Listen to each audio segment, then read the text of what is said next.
Good morning students. आज हम पढ़ते हैं full wave rectifier. Last class में हमने डिस्कस किया था हाफ वेव रेक्टिफायर क्या होता है। सबसे पहले बात आती है कि रेक्टिफायर क्या होता है। रेक्टिफायर एक ऐसी इलेक्ट्रॉनिक्स डिवाइस है जो कि अल्टरनेटिंग करंट को डायरेक्ट करंट में चेंज कर देती है। इसमें हमने हाफ वेव रेक्टिफायर पढ़ा था।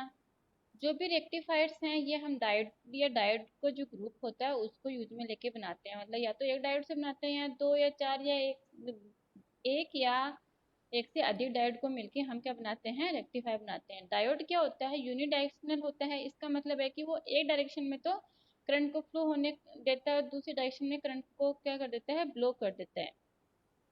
ये जो प्रिंसिपल होता है इसके बेसिस पे ही हम क्या बनाते हैं, रेक्टिफायर बनाते हैं। ये सबको पता है कि एसी होती है वो दोनों डायरेक्शन में होती है। जैसे एसी पॉजिटिव डायरेक्शन में भी होती है और नेगेटिव डायरेक्शन में भी होती है। लेकिन जो डीसी होती है वो क्या करती है, एक ही डायरेक्शन में होती है। या तो वो पॉजिटिव डायरेक्शन में होती है या फिर नेगेटिव डायरेक्शन में होती है। इसलिए हम क्या करते हैं, यहाँ पे डायोड यूज में लेते हैं, क्योंकि डायोड क्या करेगा, एक ही डायरेक्शन में उसको फ्लो होने देता है, दूसरी डायरेक्शन में क्या कर देता है, ब्लॉक कर देता है। रेक्टिफायर होते हैं वो दो टाइप के होते हैं, फुल वेव और हाफ वेव रेक्टिफायर। जो हाफ वेव रेक्टिफायर है उसके अंदर हमने एक डायोड यूज में लिया था। जो रेक्टिफायर्स हैं उसमें डायोड को हम या तो इस तरीके से लगाते हैं कि हमें पॉजिटिव हाफ साइकिल्स प्राप्त हो या फिर नेगेटिव हाफ साइकिल्स प्राप्त हो। इस तरीके से उसके अंदर हाफ साइकिल ही प्राप्त होता है आउटपुट में केवल।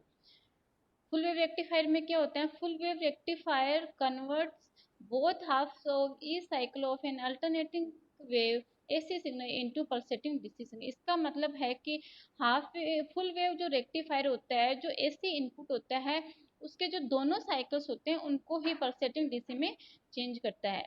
हाफ वेव रेक्टिफायर में क्या था कि उसके कुछ अमाउंट, कुछ जो एसी पावर जो इनपुट था उसके कुछ पावर को क्या कर रहा था, एसी को डीसी में चेंज कर रहा था। इसका मतलब वहाँ पे एफिशिएंसी हमारी कितनी थी, 40.6% थी। इसका मतलब है कि इनपुट यदि अपना 100% था तो उसने केवल 40.6% को ही डीसी में चेंज किया है, और बाकी की जो 59.4% है वो क्या है, एसी में ही रह गई थी। इसलिए इसकी एफिशिएंसी हमारी कम थी और ये पावर वेस्टेज इसके अंदर ज़्यादा था। पावर वेस्टेज और एफिशिएंसी बढ़ाने के लिए हमने क्या किया है, फुल वेव रेक्टिफायर यूज में ले रहे हैं। दूसरा होता है कि जहाँ पे हमें स्मूथ और स्टेडी डीसी आउटपुट चाहिए होता है वहाँ पे भी हाफ वेव रेक्टिफायर को यूज में नहीं ले सकते हैं। For more efficient and steady DC we will use a full wave rectifier. Rectifier, full wave rectifier भी दो टाइप के होते हैं, एक सेंटर टेप रेक्टिफायर होता है, एक ब्रिज टाइप रेक्टिफायर होता है। सबसे पहले यहाँ पे पढ़ते हैं centre tap full wave rectifier. इसके कंस्ट्रक्शन देखते हैं। इसके कंस्ट्रक्शन में क्या होते हैं, तीन मुख्य पार्ट्स होते हैं। एक सेंटर टेप ट्रांसफार्मर होता है, दो डायोड होते हैं और एक रेजिस्टिव लोड होता है। जो हाफ वेव रेक्टिफायर के अंदर जो ट्रांसफार्मर यूज में लिया गया था वो नॉर्मल था, और यहाँ पे हमने सेंटर टेप यूज में लिया गया है। सेंटर टेप में क्या होता है कि ट्रांसफार्मर में दो वाइंडिंग होती है, प्राइमरी वाइंडिंग होती है और सेकेंडरी वाइंडिंग होती है। सेंटर टेप के अंदर जो सेकेंडरी वाइंडिंग होती है उसके बिल्कुल मिड से क्या करते हैं, उसको एक वायर कनेक्ट करते हैं बिल्कुल मिड से। जैसे यहाँ पे तीन वाइंडिंग दिखाए गए हैं तो फर्स्ट सेकंड वाइंडिंग से बिल्कुल मिड से हमने क्या किया है, एक वायर कनेक्ट कर दिया। एग्जैक्ट सेंटर से हम सेकेंडरी वाइंडिंग के एक वायर कनेक्ट कर देते हैं। ये प्राइमरी कॉइल, ये सेकेंडरी कॉइल, एक वायर कनेक्ट कर दिया। अब क्या होगा, इसका जो सेकेंडरी वाइंडिंग का जो वोल्टेज है वो दो भागों में बट गया है। एक पार्ट में क्या है, वीए वोल्टेज है, दूसरा है वीबी है। इसके जो साइन होते हैं वो एक दूसरे के अपोजिट होते हैं। ऊपर पॉजिटिव है, सेंटर में क्या हम ग्राउंड मानते हैं, और नीचे फिर नेगेटिव आ जाएगा। ऊपर यदि पॉजिटिव है तो नीचे क्या होगा, नेगेटिव होगा। इसका मतलब वी और वीबी 10 हमारे अपोजिट है। टोटल वोल्टेज वी कितना हो जाएगा, दोनों का sum V is equal to V A plus VB. यहाँ पे भी हम क्या करते हैं कि जो ट्रांसफार्मर यूज में लेते हैं वो स्टेप डाउन ट्रांसफार्मर ही यूज में लेते हैं, बिकॉज यहाँ पे भी डायोड यूज में लिए गए हैं। डायोड का जो पीक इनवर्ट जो वोल्टेज होता है वो क्या होता है, कम होता है, और हमें जो डीसी आउटपुट जो चाहिए जिससे बैटरी को चार्ज करना है वो भी कम चाहिए। इसके लिए हमने यहाँ पे स्टेप डाउन ट्रांसफार्मर यूज में लिया गया है। अब इसका सर्किट डायग्राम ये है। एक ट्रांसफार्मर है, सेंटर टेप ट्रांसफार्मर है, जो कि दो डायोड हैं D1 और D2, दोनों सेम ही डायरेक्शन में लगे हुए हैं, और एक आउटपुट लोड है अपना RL लोड है जिसके अक्रॉस हम आउटपुट ले रहे हैं। अब इसकी वर्किंग देखते हैं। इनपुट हमारा क्या है, एसी वोल्टेज है। आउटपुट क्या आना चाहिए हमारा, डीसी आना चाहिए। डीसी का मतलब क्या है कि जो भी आउटपुट आ रहा है वो एक ही डायरेक्शन में आना चाहिए। एसी सिग्नल है उसके दो पार्ट हो जाते हैं, मतलब दो साइकिल हैं उसके, एक पॉजिटिव हाफ साइकिल है, एक नेगेटिव हाफ साइकिल है। सबसे पहले हम क्या करते हैं, जो एसी वोल्टेज है उसके पॉजिटिव हाफ साइकिल को हम देखते हैं। पॉजिटिव जब हाफ साइकिल हम अप्लाई करते हैं तो क्या होता है, उसका सर्किट डायग्राम ये बना दिया, यहाँ पे नीचे दिखेंगे हम। यहाँ पे ये पॉजिटिव हाफ साइकिल हम इस पे अप्लाई करते हैं, पॉजिटिव है तो ऊपर की तरफ पॉजिटिव, नीचे की तरफ नेगेटिव। तो वन पॉइंट जो 1 और 2 मैंने शो किया गया है, ये सेंटर है, ठीक है, ये 1 ये 2 और ये हमारा सेंटर हो गया। जो 1 हो गया वो पॉजिटिव से कनेक्ट हो गया, सेंटर क्या होता है हमारा, ग्राउंड होता है, 2 क्या हो गया हमारा, नेगेटिव। हम ये भी कह सकते हैं सेंटर है तो ये प्लस, यहाँ पे माइनस, फिर वापस से प्लस और यहाँ पे माइनस। तो डायोड जो D1 है वो किससे कनेक्ट है, पॉजिटिव से कनेक्ट है। डायोड का P पार्ट किससे कनेक्ट हो गया, D1 का P पार्ट पॉजिटिव से कनेक्ट हो गया। तो P पॉजिटिव से कनेक्ट है तो डायोड किस में हो गया, फॉरवर्ड बायस में हो गया।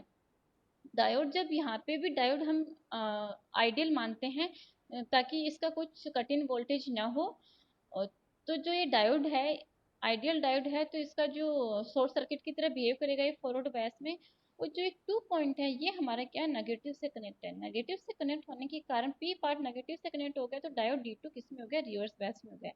डायोड D2 रिवर्स बायस में होने के कारण ओपन सर्किट की तरह बिहेव करेगा, तो यहाँ पे कोई भी करंट फ्लो नहीं होगा। ओनली करंट कहाँ होगा, फ्लो होगा यहाँ पे होगा। अब यहाँ पे करंट कैसे फ्लो होगा, ये पॉजिटिव पार्ट, ये नेगेटिव, ये प्लस, ये माइनस, ये डायोड किस में हो गया, रिवर्स बायस में हो गया। तो यहाँ पे क्या होगा, कोई भी करंट फ्लो नहीं होगा, बिकॉज ये ओपन सर्किट हो गया और ये क्या हो गया, एज ए शॉर्ट सर्किट होगा। यहाँ पे करंट फ्लो होगा, करंट फ्लो होगा यहाँ पे हमारा ऐसे।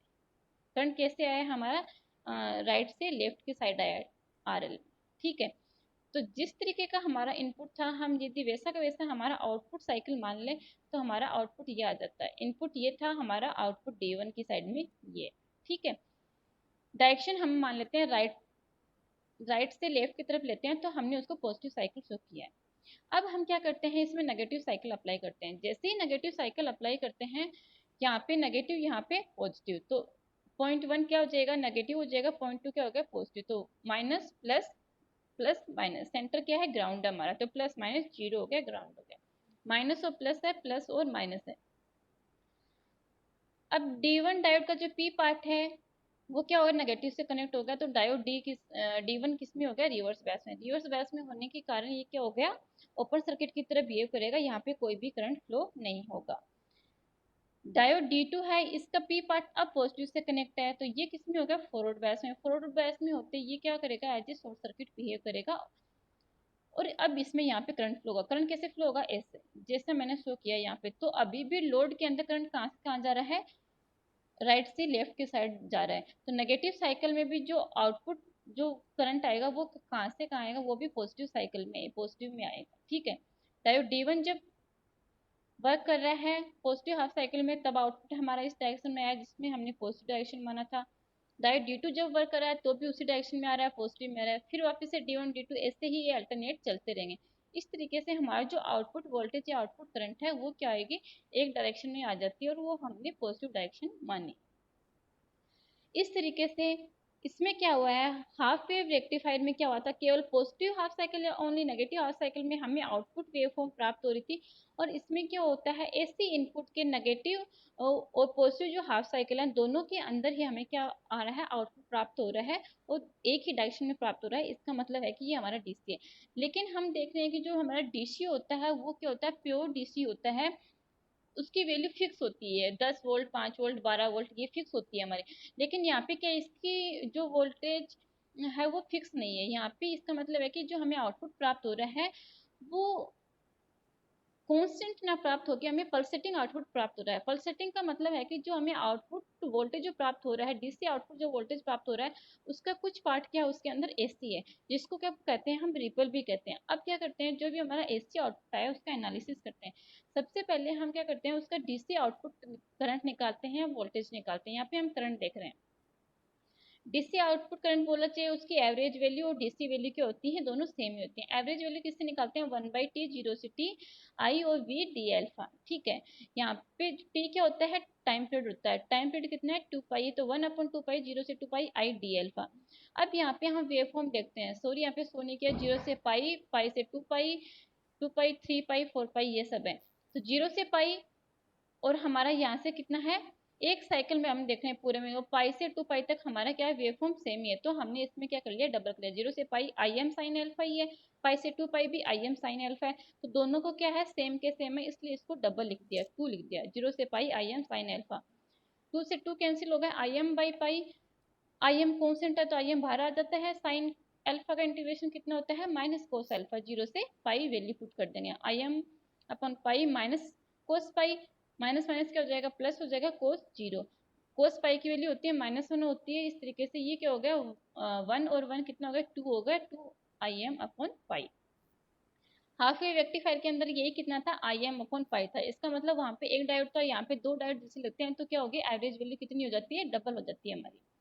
आई आर एम एस कितना है, जो भी आई आर एम एस है मतलब जो आउटपुट जो हमारा करंट है उसकी आर एम एस वैल्यू कितनी है टोटल करंट की, न कि उसका डीसी पार्ट और एसी पार्ट की दे रहे हैं, हम टोटल करंट की देख रहे हैं।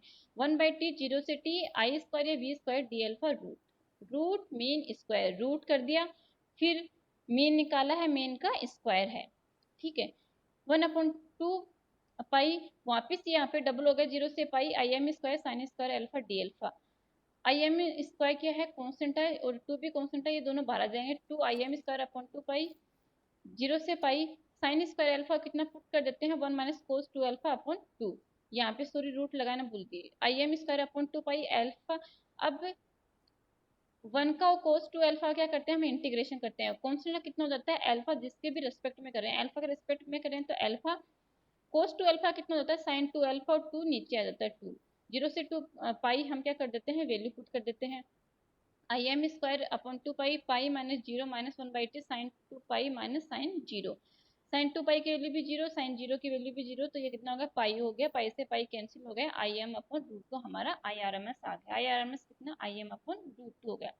अब हमें रिपल फैक्टर और केवल एफिशिएंसी ही पूछी है तुम्हारे जो सिलेबस में है, लेकिन रिपल फैक्टर और एफिशिएंसी निकालने के लिए हमें किसकी जरूरत पड़ती है आईआरएमएस और जो एवरेज वैल्यू है या डीसी वैल्यू है उसकी जरूरत पड़ती है, इसके लिए निकाला है।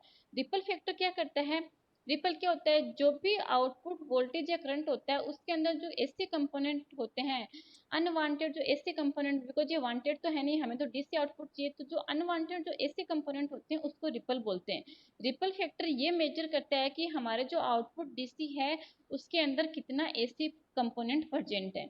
आर क्या है रिपल फैक्टर है, रिपल फैक्टर कितना होता है I R M S upon I D C का होल स्क्वायर -1 का पूरे का root, root of I R M S upon I D C का square -1, I R M S कितना है I M upon root 2, I D C कितना है 2 I M upon pi का square -1, I M upon 2 root 2 का square -1, तो 0.483, वहाँ पे कितना था 1.21 था, इसका मतलब यहाँ पे हमारा रिपल फैक्टर कम है, मतलब कि जो हमारा एसी कंपोनेंट्स हैं आउटपुट के अंदर, आउटपुट वोल्टेज जो करंट के अंदर हमारे एसी कंपोनेंट्स कम है, किसके रेस्पेक्ट में हाफ वेव रेक्टिफायर के रेस्पेक्ट में एक से कम है, इसका मतलब यहाँ पे हमारा जो एसी कंपोनेंट है वो कम है और डीसी पार्ट हमारा ज्यादा है।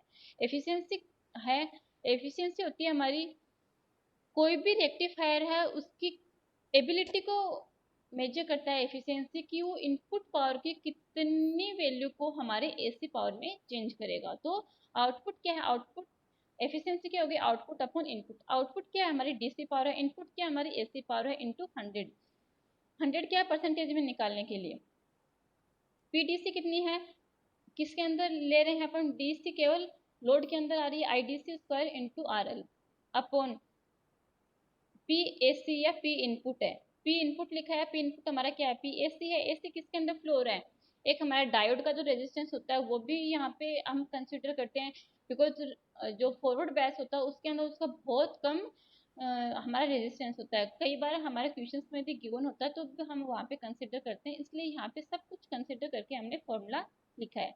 Are F plus R L क्या है लोड है, बिकॉज लोड के अंदर भी हमें प्योर डीसी नहीं मिल रही है, इसलिए आर एस क्या है हमारा जो सेकेंडरी वाइंडिंग है उसका जो रेजिस्टेंस है वो I R M S square R F plus R L into 100, I D C value 4 I M square, I D C value कितनी होती है 2 आई एम अपॉन पाई इसका स्क्वायर इंटू आर एल, और आई आर एम एस कितना होता है I M upon root 2 तो इसका स्क्वायर कर दिया, इस तरीके से वैल्यू कितनी आ जाती है हमारी 81 into R L upon R L plus R S.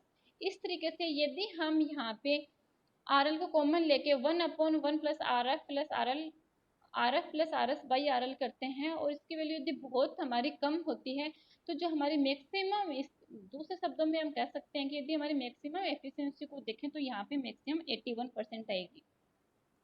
Half wave rectifier के अंदर 40.6 थी या 40.5 माने, तो यहाँ पे मतलब है कि वहाँ पे एक डायोड यूज में लिया गया था, तो हमारे क्या इनपुट पावर को केवल 40.5% ही चेंज हो रहा था डीसी में, और यहाँ पे दो डायोड जब यूज में लिए हैं तो इनपुट पावर की 81% को क्या कर रहे हैं हम डीसी में चेंज कर रहे हैं।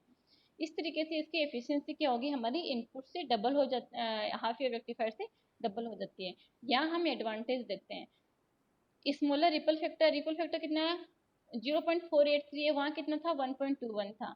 इसकी एफिशिएंसी कितनी है, ग्रेटर है, 81% होगी। इसका जो डीसी आउटपुट वोल्टेज जो करंट है वो भी हमारा ज़्यादा हो गया, मतलब कि एवरेज जो डीसी और डीसी वोल्टेज जो करंट देख रहे हैं तो उसका मान भी हमारा ज़्यादा है।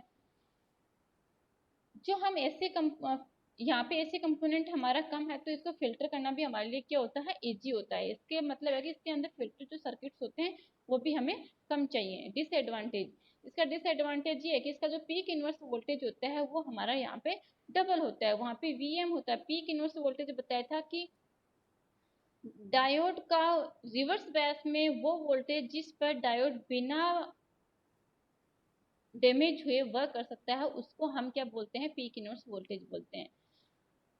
तो ये इसमें क्या होता है, जो पीक इनवर्स वोल्टेज होता है वो ज़्यादा होता है। इसका दूसरा है कि हाफ वेव रेक्टिफायर से हम कंपैरिजन करें तो जस्ट डबल है।